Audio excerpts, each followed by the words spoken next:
victorious when you realize that worship is warfare. Adversaries are necessary because without them, you never really discover your purpose. We've accepted what somebody told us we were in our past. So our past is sabotaging our ability to hear instruction. We are not much unlike a battery. The negative is the thing that's needed to produce the power. I empowered you to overcome everything you've overcome up to this present moment. I fixed you for what's going to happen after this. You were in the mind of God long before you were ever born. You are not alone in your battle. God has your back because worship is warfare. Put these 4 messages in your arsenal today on CD or DVD. Equip yourself by visiting our website or by calling 1-800-591-8480. It's now easier than ever to stay connected with David G. Evans and the Bethany Baptist Church family. Follow the ministry and rejoice in all that God is doing by following us on Facebook, Twitter, Instagram, and YouTube. On Facebook, you'll be up to date on the latest happenings. You can watch our Sunday services on Facebook Live at 8 and 11 a.m. Eastern. Here comes the power. Hallelujah! Words of wisdom and encouragement can be found on Twitter, and you'll get up-to-the-minute sermon points as they happen in our weekly worship services. Follow us on Instagram and be blessed by the inspirational and special moments that are highlighted each week, and meet the people who are the heart of our ministry. And if it's video you want, subscribe to the Bethany Baptist Church channel on YouTube. See the celebrations, the special events, and the many, many people who are helping to transform lives one at a time. Stay connected with David G. Evans on Facebook, Twitter, Instagram, and YouTube, and become a member of our broadcast family today. What if you could make one decision to unleash everything great in your life? Would you do it? Would you say yes? Aren't you tired of your relationships, your health, and so much more suffering because you lack the truth you need to change? The life you desire is within your reach. You can achieve all the success, happiness, and prosperity you deserve by simply learning the secrets that lead to real personal transformation. Change is hard, but not impossible. You just have to make one radical decision to get real. And there's no better authority on the real steps to change than David G. Evans. Some men trust in chariots. Some men trust in horses. But we will trust in the Lord. David G. Evans is leading the charge to bring you the power to change your life. He is committed to the mission of helping you transform and become a person of power, and it starts with his all-new system to change your situation. At the centerpiece of this life-altering collection is David Evans' groundbreaking training course. From ridiculous to radical to real, this means war. In this series, you will discover the steps to change. This series includes 2 powerful messages, each on winning the battle in your mind and cultivating a language of faith. That's 4 messages, 4 power-filled hours of material. If you want a better marriage, this series has the answers. If you want to achieve financial independence God's way, the secrets in this series will empower you to make it happen. If you want a life of power, anointing, and influence, this series will show you how to get it, and there's more. You're looking for serious, immediate results. So Bishop Evans will also include one of his best-selling messages called Weapon of Warfare. This classic teaching will build you up to start fighting in the spirit for what you deserve. This powerhouse collection, from ridiculous to radical to real, and Weapon of Warfare, will give you all the biblical strategies you need to change anything in your life. This collection will ship to you immediately with your gift today to David G. Evans Ministries. This ministry is revolutionizing the kingdom by empowering believers. Souls are being saved daily, and we need your help to grow this impact in a real way. Call now and sow your seed of just $35 for your transformation to help people around the world. Your $35 love gift goes straight to the front lines of ministry, providing help to those that need it most. Call now. Make the decision to get the power you need to change your life forever.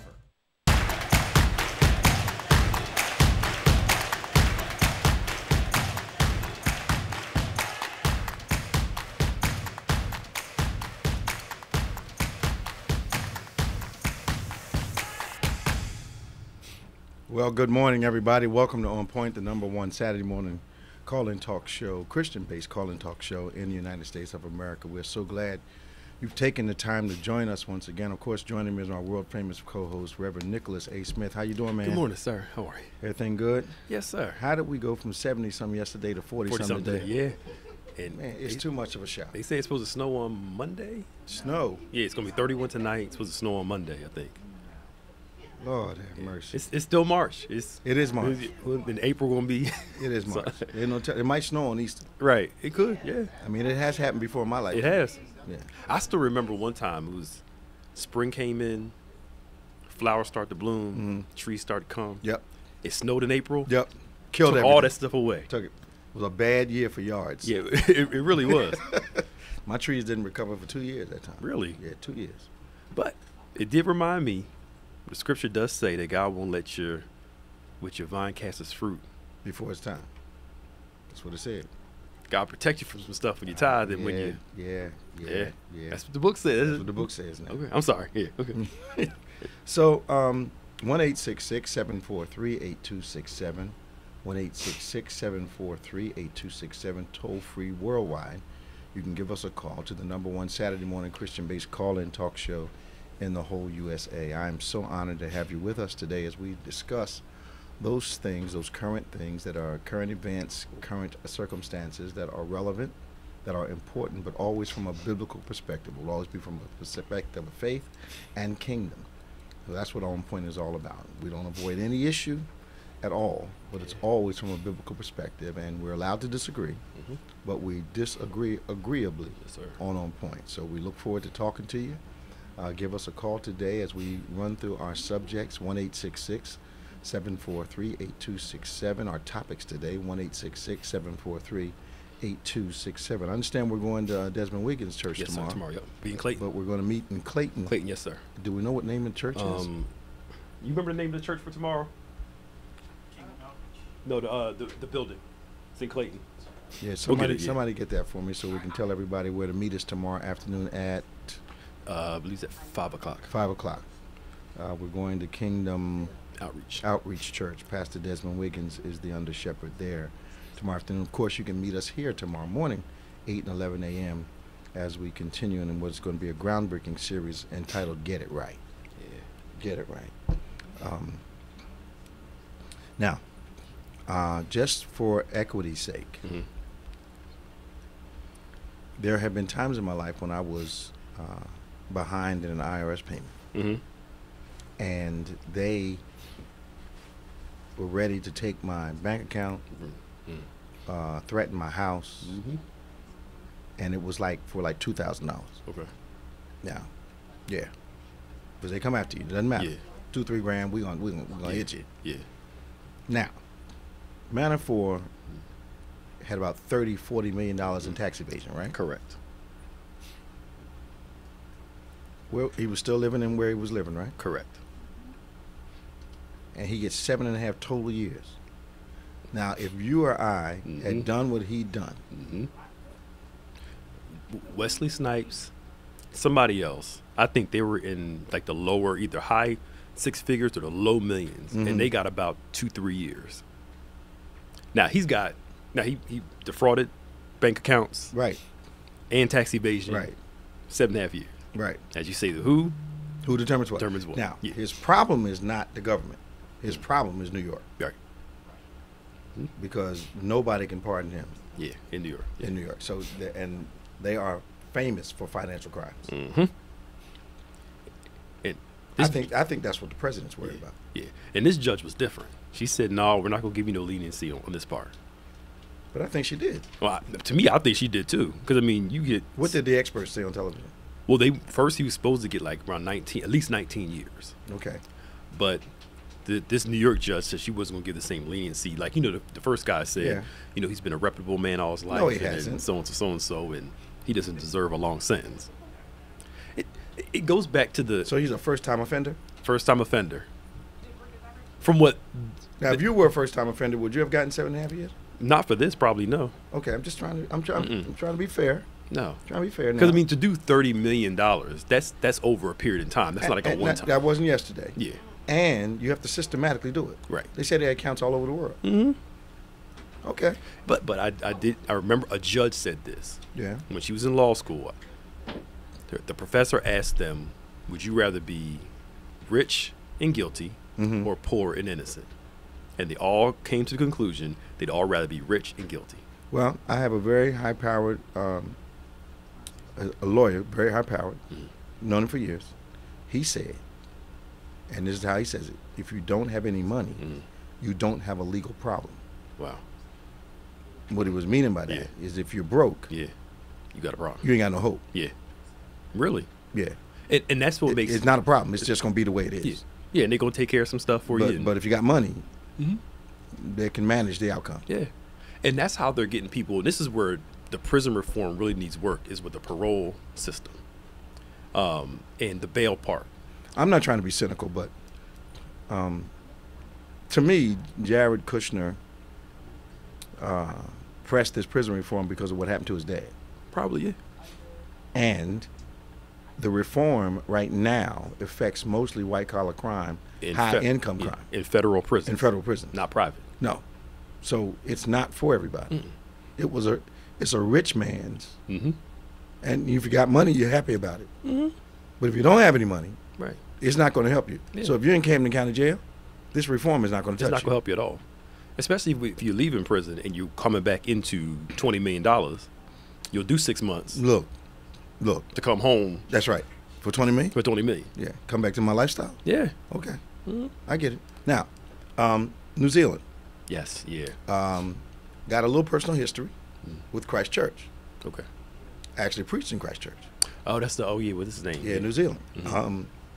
Preached in Christ Church. Tremendous people.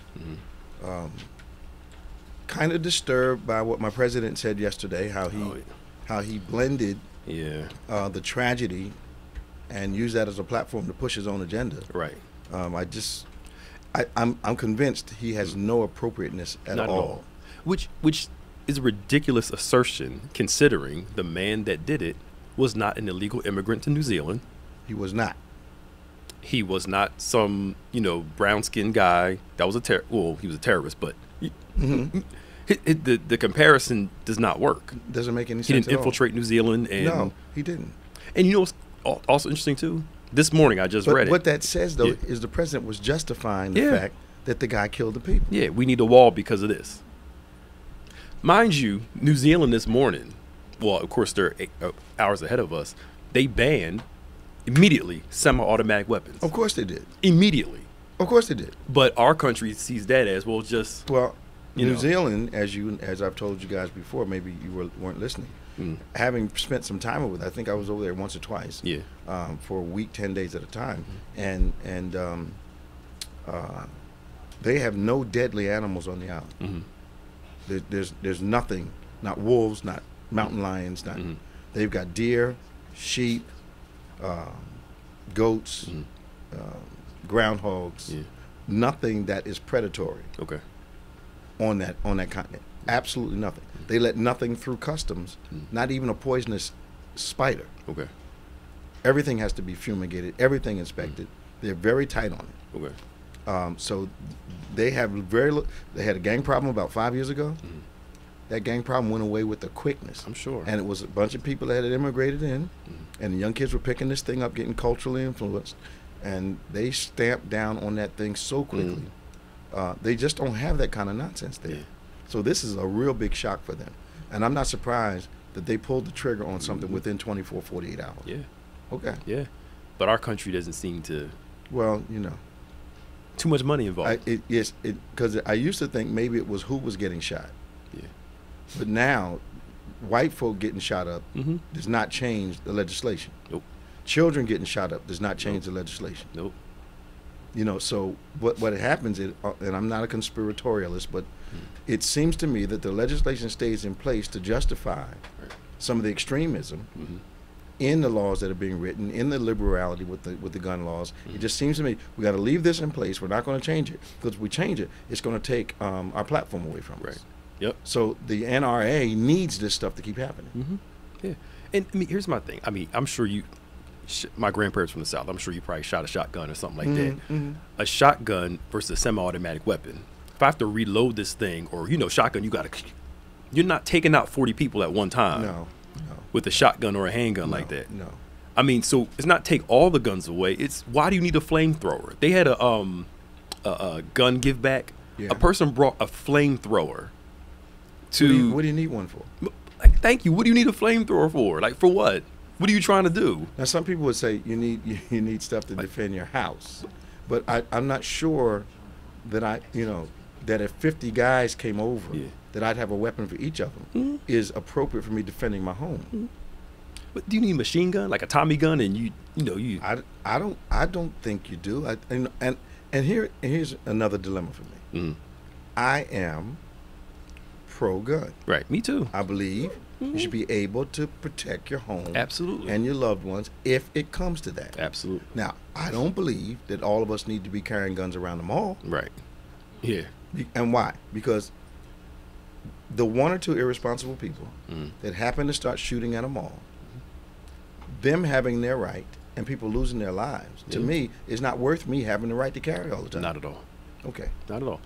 Even in some pro-gun states, when I was in Texas, they have restaurants where they put explicit up there. We know Texas says you're allowed to carry, but you cannot carry in this restaurant. Okay. You cannot open carry in this restaurant. Leave it in the car. Leave it in the car.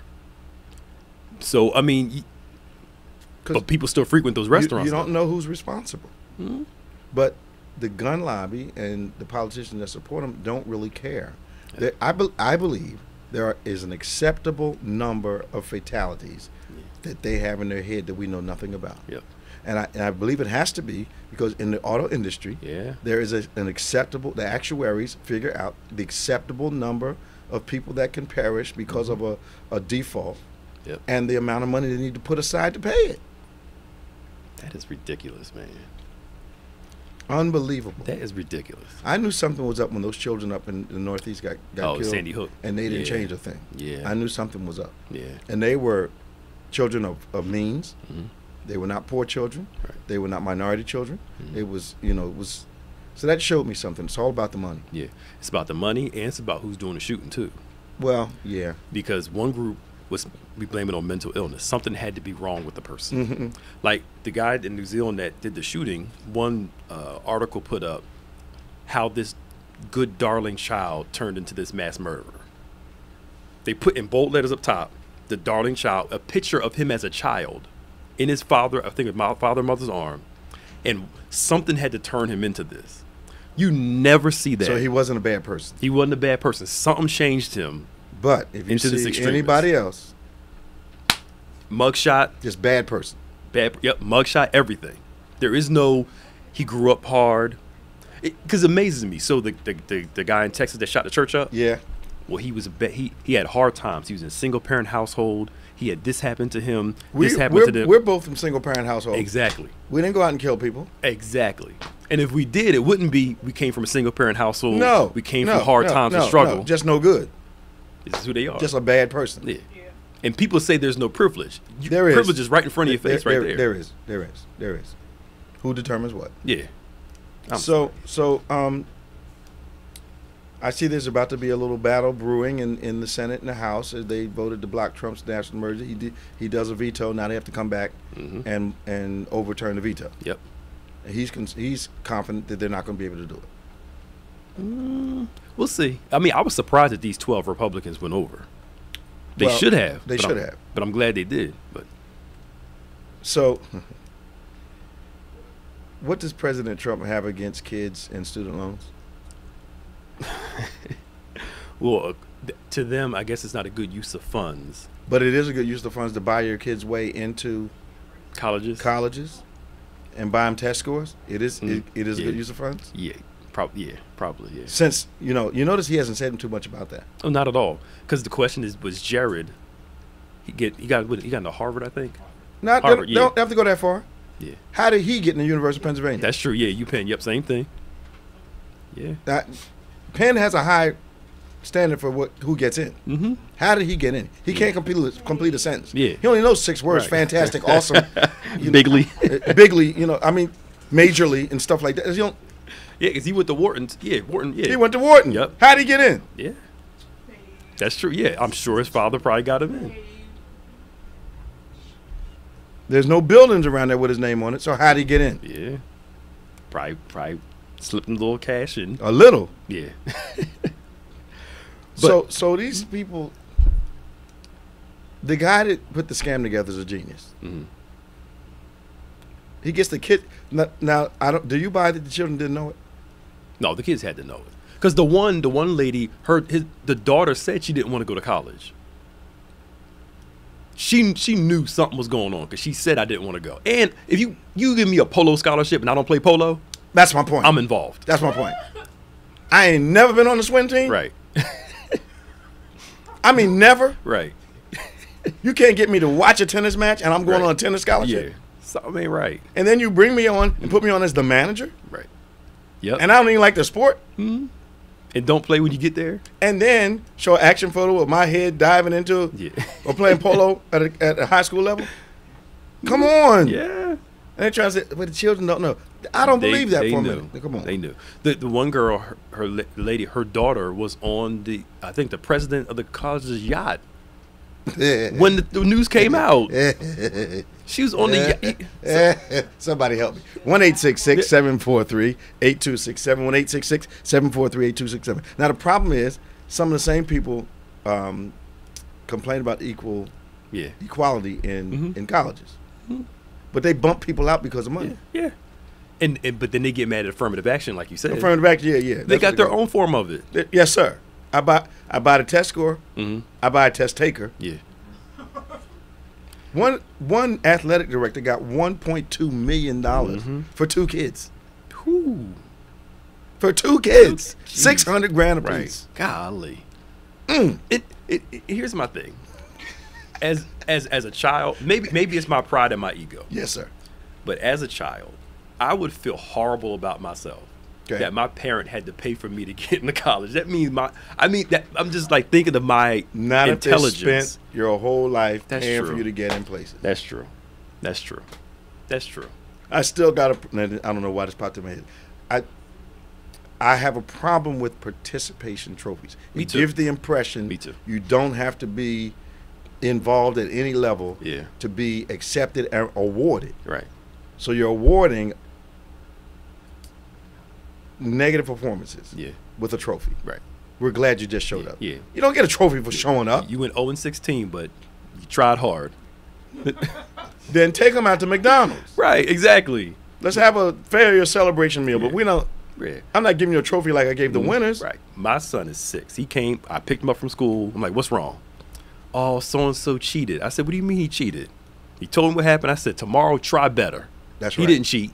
That's right. I'm not putting that in him. No, He beat you, right? That's right. He beat you. There you go. right. Next time, try Try harder. I'm not doing that with him. No. Champions keep working at it. Yeah. Come on, man. So I see your boy's gonna run for president, Beto. Brother O'Rourke. Yo, to me, Did he announce? he announced already. To me, Do we have the video? yeah, we have a video of it. Yep. Yeah. Let's whenever you're ready, let's put Beto up because I want to see this. Now, who should he run with? I think if he's going to be if he doesn't get the presidential part, he'd Yeah. be a great VP. Right. But if he runs, he's a progressive, so he needs either like I would like Kamala. Him and Kamala to be would be a great team. You think? Yes. Better than Booker and him? I don't think right now. I don't think Booker has the juice. the mass appeal yet Okay, he doesn't have the juice. to But he'll get win the in money. 2020. He'll get the money. He'll get them. Yeah, he can get Because that. Hollywood loves it. He can get that, but I don't know if he has the mass appeal yet. Yeah, that liberal wealth really likes him a lot. Yes, but I think we got to think Trump country too. And who's going to appeal to that group also? O'Rourke. Yeah, but he's starting to get the label as a socialist part too. Well, that's so. okay. So we'll see. But I think him, Kamala are the strongest ones right now. They got the juice that people are buzzing about. I think the biggest problem for my Trump friends right now is that they don't want to publicly. You're slacking, aren't you? Try to get it in there as quick as you can. The video is ready too. Yeah, video's ready. So we're all set. All right, so let's I was unconnected here the whole time. Yeah. Okay, it seems like it might still be Brother Phil. Oh, there we go. Yeah, we got 3 people lighting up here. We got Robin from Delaware. Here's the other 2. We have Bunny from Florida, and we've got Cindy from Sicklerville. Let's go with the video, then we'll come back to our callers. Y'all hold on now. After making it official on social media this morning, I'm running to serve you as the next president of the United States of America. NBC's Garrett Hake in Iowa. What then do you uniquely bring to the table? We were able to put Texas in play, and frankly, for the next nominee, 38 electoral votes in play. But the 46-year-old father of 3 lost that Senate race to Republican Ted Cruz. Still, he became a darling of the Democratic Party with his grassroots fundraising and those massive crowds. During the campaign, O'Rourke talking about Texas with Lester. Obviously a fast-growing place. Everyone's coming out, and they're standing up to be counted. But critics question O'Rourke's readiness for the job. He had few accomplishments during 6 years in Congress and has struggled on policy questions. Asked recently about a major immigration issue, what to do about people who overstay their visas, O'Rourke telling the Washington Post, "I don't know," although it's something else getting President Trump's attention. Your reaction to Beto O'Rourke's announcement today, Mr. President? Well, I think he's got a lot of hand movement. I've never seen so much hand movement. I said, is he crazy or is that just the way he acts? Since his announcement, O'Rourke's campaign says he's raised money in all 50 states. The president's talking about hand movement? Yes, he's talking about. You mean the guy that expresses every word with his hand? Yes, yeah. You know, the guy's crazy. Yeah, he. Some things you just don't need to say. Right, but he's good at labeling people. I give him that. He's good at confirmation But bias. he's usually guilty of what he's labeling them I of. know. We know that. It's like him telling somebody they got bad hair. Yeah. Come on. Where's handlers? But like you said, he's used to doing his thing.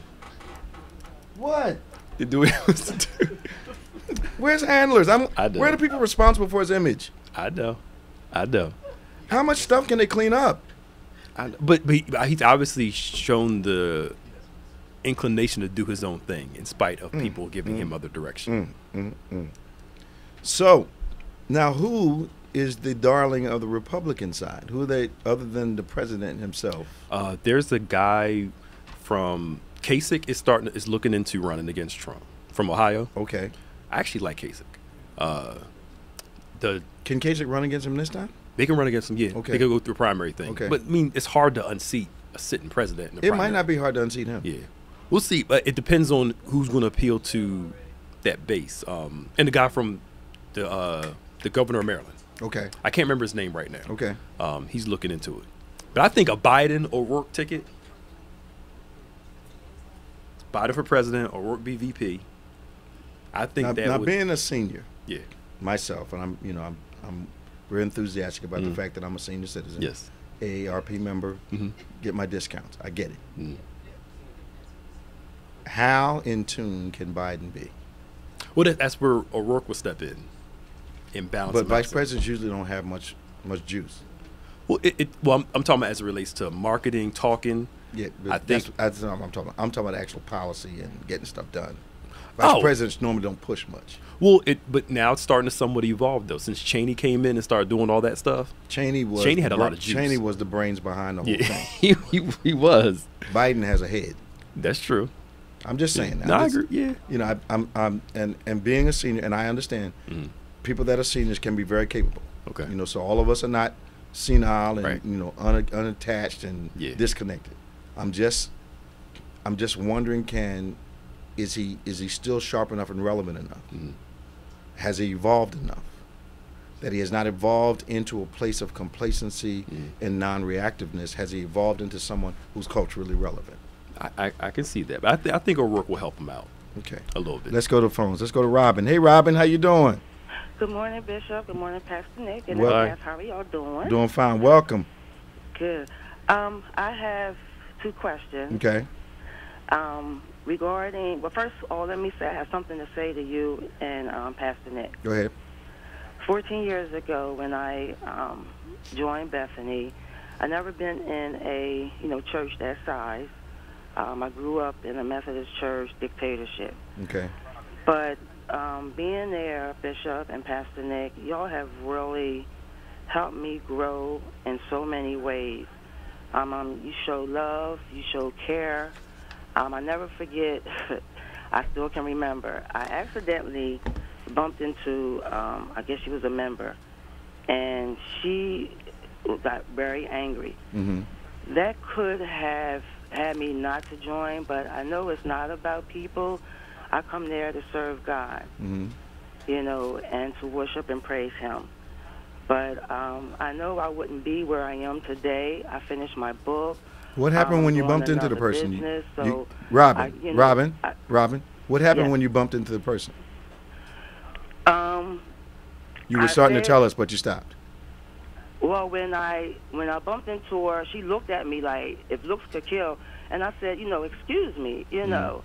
And I didn't say anything. It was just, you know, she gave me that angry look, you know, you didn't see me standing there. And I know all churches have people that are, their heart's not, you know, right.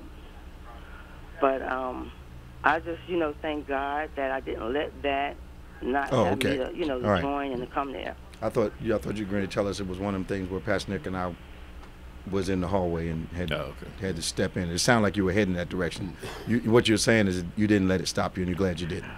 Right, because all I can say is the teachings and what keeps me want to stay.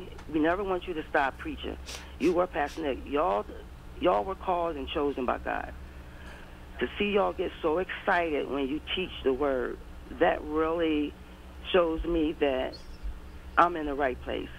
Appreciate that. You know, I'm getting choked up, so that's why it's not, you know. I understand. Coming out right. I understand. Now, the other two things.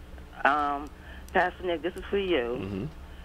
If, say, for example, what's this, 2019, say if Trump, I'm just saying if, he gets impeached, say, August, September of 2020, would it be too late for Pence to become president since the next president he would automatically become president until the election. There always has to be a president. Then he would have to run. Yeah, and then he would have to run. He'll be president for that, 2 months? And then he would have to run. Okay, so he really couldn't do any damage in 2 months. Well, he could. Yeah, he could. Yeah. All right, the last thing. I need y'all's opinion. I don't know if you heard the story of Dan Gaspy on his wife battling with Alzheimer's and how he moved his girlfriend in the house. Yeah. Why, he didn't think she was going to know she was there? Yes, he lives with both of them. He moved his girlfriend in the house with his wife. They're still married. But I don't think, that's just my opinion, I don't think that's, you know. That's so wrong, we don't even have to talk about it. Yeah, that's like Giuliani trying to move his girlfriend in his house, and his son had to say, oh, no, you're not. Right, yeah. But you know what I think was crazy is that she's had Alzheimer's for a few years. Yeah. So I think over almost 10 years maybe. Or something like that. So I think their daughter is okay with it too. It's kind of strange. The daughter's okay with it? Yeah, because his girlfriend is helping him take care of her. She's had Alzheimer's for a number of years. That's disrespectful. I know, but it's some. I think the daughter's okay with it because she's a part-time caregiver also. But still, what if she comes out of it? Well, she's not coming out of it. But the bottom line is this: is this disrespectful? You can't find somebody else to help you with the woman? Yeah. Come on now. I mean, you got to. I don't know. Now he's saving money or something. Something. And why would a woman want to do that? I know. It's different now. Yeah. Yeah. Thank you, Rob. Yeah. See you tomorrow, girl. All right, so I'll see y'all tomorrow. Y'all all right. Have a blessed rest of your day. You too. Bye-bye. Thank you again for all y'all do. Thank you. Bye-bye. Don't want to forget to remind the brothers to come on down to the Safe House Men's Ministry seminar today. We're having an incredible meeting. Men, boys from all over. We got a young people's track for guys, and we've got a concert today. We've got all kinds of stuff happening here at the church. Already began. We're going to be going up until about 2 o'clock this afternoon. So brothers from all over, all denominations, all ethnicities, make your way down to the church. The cost for everything, you got continental breakfast, you got lunch, you got the concert, We've got panels discussions. We've got a track for the young men. I mean, it's all going on today. Safe House Ministry here at Bethany Church in Lindenwold, New Jersey. Come on, join us. We'll be in session up until 2 o'clock this afternoon. You don't want to miss it. Yeah. Come on out and join us today. Really appreciate you. Also, Faith Tabernacle Community Church, 962 North Delsey Drive, Clayton, New Jersey. Faith Tabernacle Community Church, 962 North Delsey Drive, Clayton, New Jersey. This afternoon, 4 o'clock. Huh? Tomorrow, 5 o'clock. Tomorrow, 5 o'clock. Yeah. Tomorrow, 5 o'clock. Tomorrow, 5 o'clock.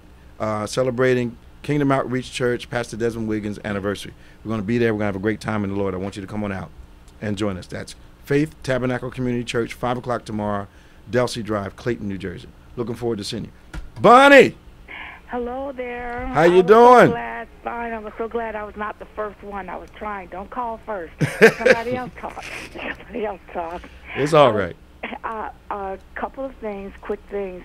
Number one, I thought I heard Pastor Nick say that he was happy about Beto. I was ecstatic about Beto. Yeah. And the refreshing that I think that he brings. He's another Obama. And Is he? And in his own way. In his own way, he yep. may be walking in Obama's footsteps, but he's wearing Beto's shoes. Yep. And so, but that's number one. Okay. I also thought about Biden or maybe Cory Booker being actually that being a ticket. I thought about the same reasons, Bishop, that you said about Biden being the possibility of his not being culturally relevant or whatever. But in a way, number 45 is not culturally relevant either. Okay, so, you know. Culturally relevant?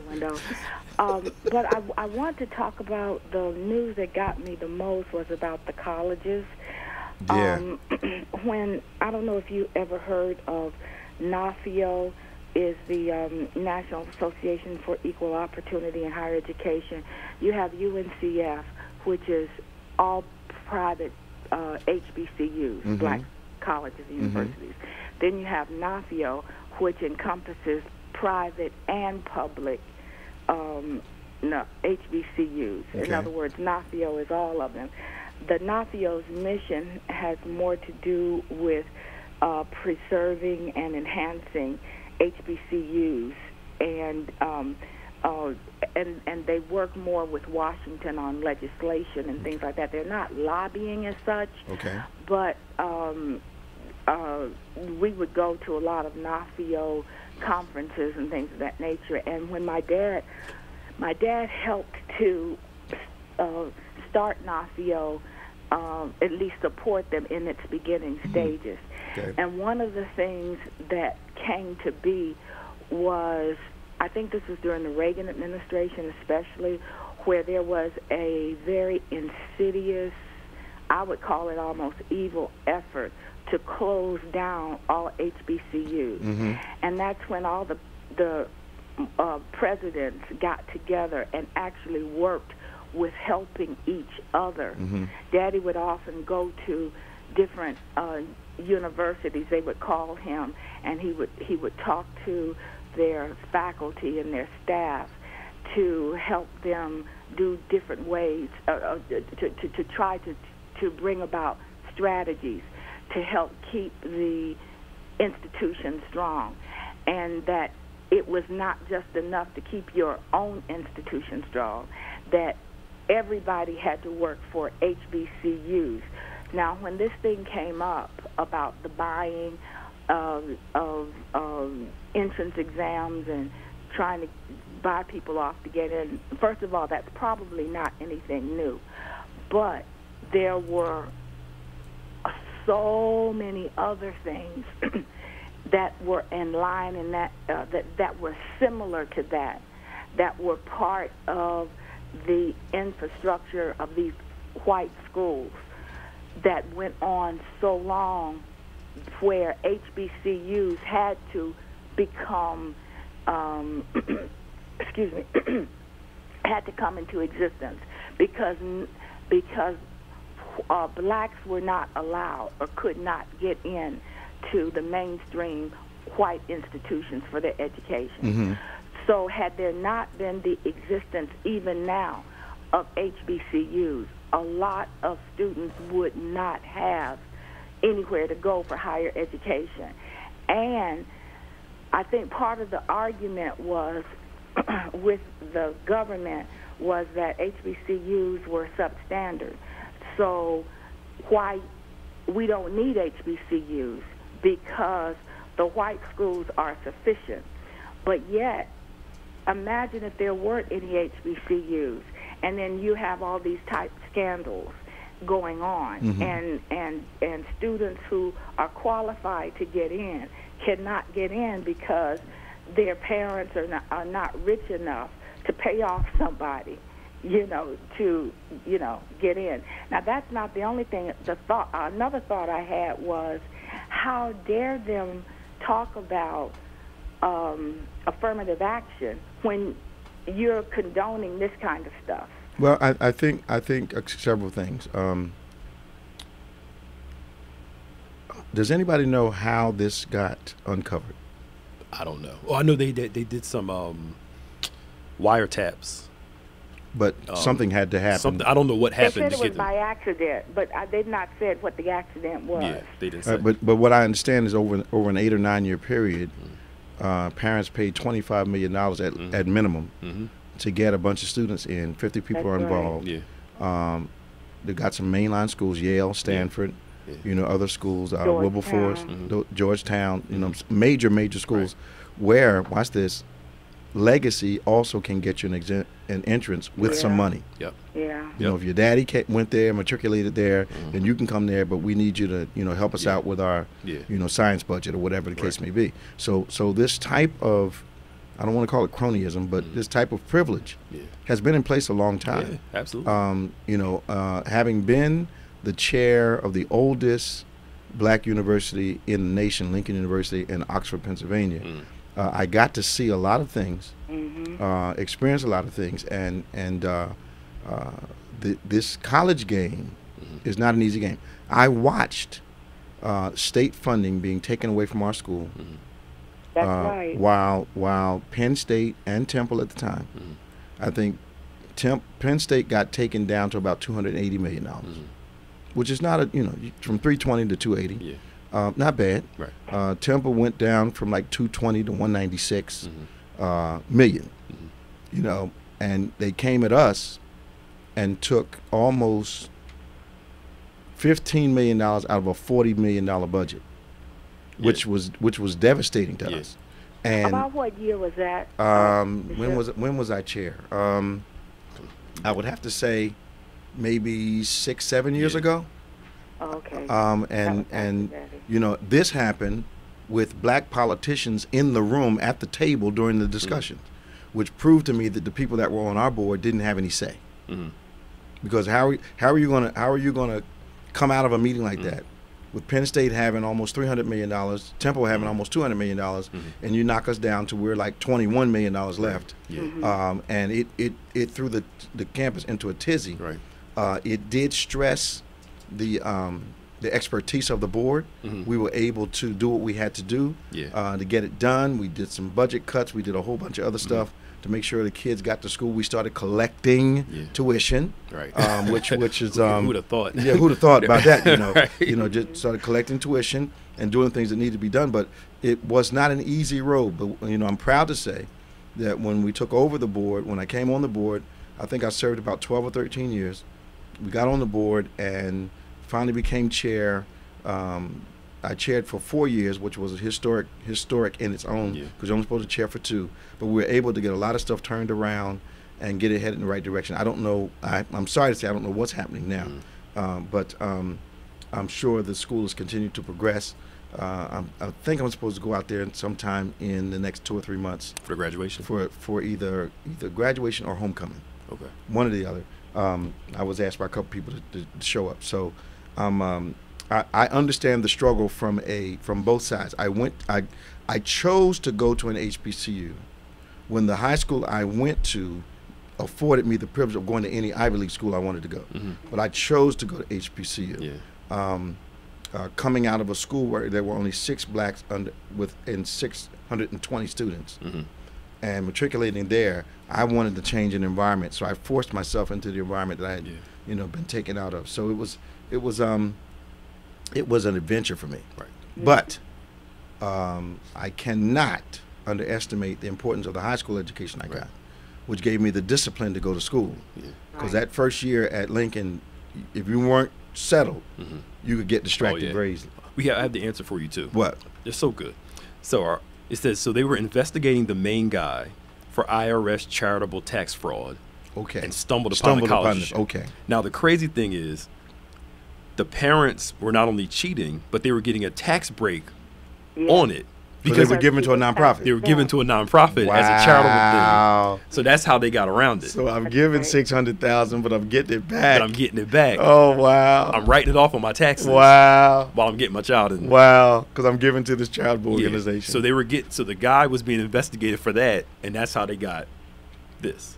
Wow. Unbelievable. Maybe I'm too soft-hearted, but I do feel for the children, that the kids that are involved, and some of them did not know, and the hurt and the embarrassment. I'm not sure they didn't know, Bunny. Now I don't. But if you know you didn't play tennis, how'd you get a tennis scholarship? Well, that okay, that part I understand. You never played. You only have a pool in your backyard, but you got a water polo scholarship. I heard that some of them were not aware that their parents sent them in, because the one was saying that they were wondering, well, why would they want me to play this sport and I don't play the sport? I'm just saying for some. The coach has to come out and somebody has to come from the school and tell you, we're giving you the scholarship to play ball for us. Okay. All right. I'm corrected. Okay. All right, girl. Talk to you soon. Thank you. Bye-bye. Let's go to Cindy on line 4. Good morning, Cindy. Uh-oh. Cindy, are you there? Bye-bye. Cindy? Hey, Bishop Evans. How you doing? Good. Welcome to Onpointe. Thank you. I mean, I usually like to be on the sidelines, but this school situation had me typing so many comments, I was about to type my fingernails off. What's your comment this morning? I mean, I'm so offended by the whole thing because, I wanted to go to a HBCU, and my parents had actually sent money to Howard for my dorm, and then I got accepted to Ohio State University. My guidance counselor, my parents, they were like, oh, you better go to a school where you don't know anybody because, we used to, I admit, we used to party hard down at Howard and Morgan State and all that. They party hard at Ohio State, too. Yeah, I found that out. Oh, yeah. But, the thing is, even though I was an honor student in high school, when I got to Ohio State, they took the 3,000 of us black students and had a separate orientation so that we could acclimate into the campus of 50,000 students. Wow. And we were told the usual things that we had to, that we learned growing up. Sit in the front of the class. Don't bring your books or anything to a test. All those kind of rules that we had to do. You have to be better. Just everything like that. And I was in lectures where there were maybe 100, 150 students that I might be the only black person in the lecture, or there's, a couple of us, that kind of thing. So, there was just so many other challenges. And the thing is,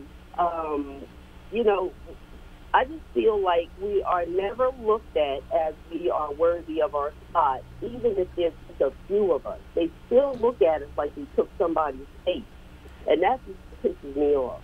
Did you see the interview a couple of months ago, a month or two ago, where this Caucasian lady was doing a lecture to a room full of college students?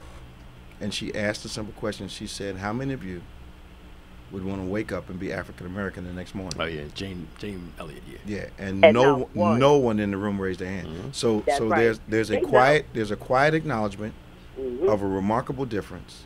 Yes. That people are not talking about. There is an understanding that things are different for people of color in this culture. Yeah, and it's frustrating because you can work hard, you can be, at the top of your class. I mean, when I finally got to my major in audiology, I had formed a study group, there was only 5 black women in the School of Audiology at the time, and it was a problem for some of us. Just 5 of us out of like 300 people, and only 3 of us actually graduated. But the thing is, we had a study group, and then as it turned out, I got the highest grade on one of our physics midterms. Well, my guidance counselor called me in the office. I had no idea because they made a thing of it. You know, the professor actually called me out, and I stood up, and it was class and all that. But what I didn't know was that behind the scenes, they were mad about it. So my guidance counselor calls me in, and he starts telling me, he was Hispanic. He started telling me what he went through to get on the faculty in the School of Speech Pathology and Audiology. They weren't implying that you had cheated or anything, were they? That's where I'm going with this. He said, and he told me, do not. He said, I just want to warn you. They feel that there's no way you could have gotten the highest grade on this test, and they were trying to think of ways to retest me and all this. And he told me not to allow them to do that because they'd have to call you out for cheating, at the time in the class. But of course, I wouldn't bring anything to class because we already knew those rules. Sure. But I was so upset. I called my parents, and they told me to go to the Black Student Caucus, and all that. It turned into a big thing. They went to the newspaper, and some reporters showed up, and then it got squashed. And but to go through something like that, even, and the thing is, my question is, how do you think we? You had a question, girl. Like remarkable. I know. Probably took you less time to take that test, girl. Come on. I actually do have a question. Okay. But it's really kind of an anecdotal question. I mean, how do we change the hearts and minds of people? I don't know how we would do that because, like I said, there's so many of us that are brilliant. And you could sit in a class with a bunch of white folks, and I'm not saying all white people are like this, but you will still hear this, if it weren't for affirmative action, you're taking somebody else's spot that was better than you. Well, here's the thing. In the United States, there's equal talent but not equal opportunity. Yep. And being a minority man, having gone to a perpetually all-white boarding school situation, 6 African-American students out of 620 students total in the school, no African-American or Hispanic faculty. The only variant they had was the librarian was female. But in the context that I went in, you lost. It was almost like a Hebrew boys in with Nebuchadnezzar. Some of the guys abdicated their cultural loyalty. Some of them started to deny their own ethnicity. Some of them started to deny their backgrounds. The challenge was to maintain your identity, but also to perform at a level that was competitive and admirable at the time, especially with having a guidance counselor like I did who told me that my aspirations for a profession were not good for people like me, and I needed to find a profession I was going to work with my hands. Wow. Give you the Malcolm X treatment. Yep. That's what he did, Malcolm X, yeah. Yep, right there, yeah. right, Wow. Mr. What was? Watch his name. His name was Mr. Right. Oh, jeez. Wow. And Mr. Wright was so wrong. Right. But he actually, to my face, Wow. in a meeting, I see what you want to be. Because I had 2 things I wanted to do in life. At that time, I wanted to be a veterinarian. I wanted to be a pastor. Okay. Now, the pastor thing I didn't know. I wrote it in a yearbook. Yeah. I don't even remember that. Right. Yeah. But I wanted to be a veterinarian. He told me to my face that was not a good choice for me. Wow. That my kind of people did better Working with their hands. That I need to find a trade school or something. Coming out of the school, where we were not denied entrance to any Ivy League school at all. If you came from Church Farm, you could get in anywhere you wanted to go. Okay. I chose an HBCU, not because I had to go there. Right. I chose it. Yeah. Because I wanted the environment. I wanted to hold on to who I was. I understand. Looking back, I wish I had done that too. And Lincoln at the time was known as the Black Princeton. So I've got pictures of Einstein teaching science class at Lincoln University. Wow. I read a book and I saw that. Absolutely. No joke. At one time, 50% of all doctors, lawyers, politicians, accountants, physicians, chemists, scientists came out of Lincoln University. 50% in the nation came through Lincoln University, because the professors at Lincoln were adjuncts at Lincoln University. Okay. I mean, professors at Princeton were adjuncts at Lincoln. Okay. So they were there all the time. Nice. You know, so it's an amazing thing. Thank you so much. We're glad to talk to you this morning. Thank you, too, Bishop and Pastor Nick. I look forward to On Point every Saturday morning. Tell somebody about us. We're trying to expand this audience online. Amen? Amen. I'll talk to you soon now. Bye-bye. How much minutes do we have? A little under 5. We got 5? Who we got? Teresa on line 1? Yes. Hi, Teresa. Yes. Hi, welcome to On Point. Okay. Bishop Evans, so I want to tell you guys real quick is what I heard is that the FBI in Boston was investigating a whole different case. And then somebody said, maybe you want to check this out. And so that's how this whole thing exploded over a year. But Pastor Nick, what's your opinion on this? And I know you guys only have a few minutes. So I heard a commentator on MSNBC said that it should be Biden Booker. Biden should announce. Biden Beto. Biden should announce, and he should come out and say, listen, I'm going to run 4 years. Now, I talked with a coworker of mine who's also a political junkie. He should never do that. I think it should be Biden and Harris. I just want to get your thoughts. Biden and Kamala. To me, I think he likes that.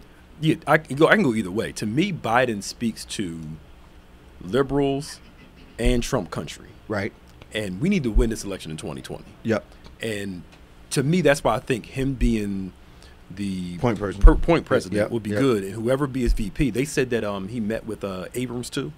Okay. From Georgia. Okay. So obviously he might be, but I think Beto and Biden would probably be our best bet. I think that I would love to see the lady from Georgia. I would love to see Corey. I would love to see Kamala. Yeah.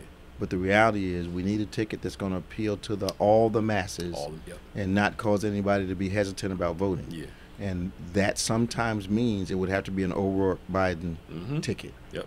Now, will their egos will they avoid what President Obama and Mrs. Clinton couldn't avoid, which is a collision of egos?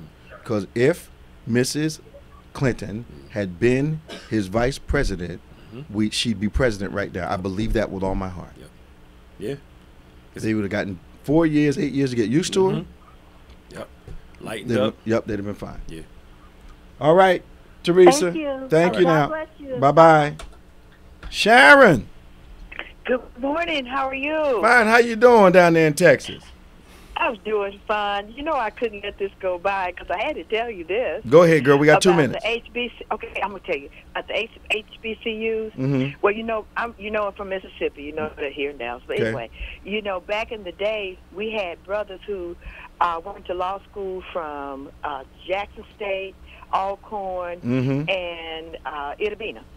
Okay, they joined together and they filed a lawsuit against the state of Mississippi. Like you said, they transfer all the money to the white schools and left the black universities kind of bare. But anyway, they won the lawsuit, and you should see those our schools down there. Those universities, they are so pretty now. They've got things coming on. So my thing is a lot together.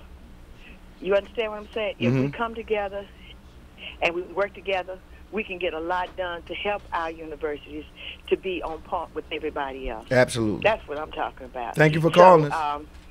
Thank you. Bye. Talk to you soon. This has been On Point for Reverend Nicholas Smith. I'm Bishop David G. Evans. Thank you for joining us for the #1 Saturday morning Christian-based call-in talk show in America. Men, I want you to come on down to the church today as Safe House Men's Ministry is celebrating another great event. We'll be here till 2 o'clock. We got a track for young people. We got a mini gospel concert, question and answer panel. You don't want to miss it. Tomorrow, come on and join us at 8 and 11.